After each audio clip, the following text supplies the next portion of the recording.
রুটি আমাদের দৈনন্দিন খাদ্য তালিকার এখন একটি প্রধান পদ। প্রত্যেকটা বাড়িতেই রুটি হয় এবং আমরা এখন প্রয়োজনে বাইরে থেকেও কিনে নিয়ে আসি রুটি। কিন্তু বিভিন্ন গবেষণায় রিসেন্টলি দেখা যাচ্ছে যে রুটি আমরা যে পদ্ধতিতে সেঁকি সেই পদ্ধতিটা খুবই খারাপ।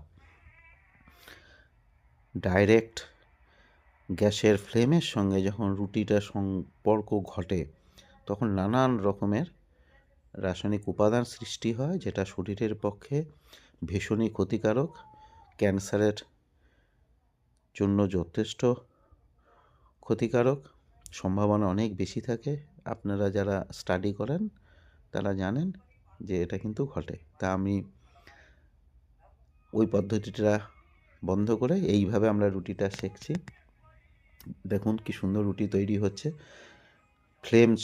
ফ্লেমের টাচ ছাড়াই হচ্ছে। আপনারা কিন্তু এইভাবে চেষ্টা করে দেখতে পারেন, ভালো লাগবে।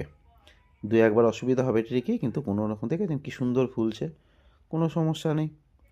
একটু সময় লাগতে পারে, এর বেশি কিছু না কিন্তু। ধন্যবাদ, ভালো থাকবেন সকলে। কেমন লাগলো জানাবেন।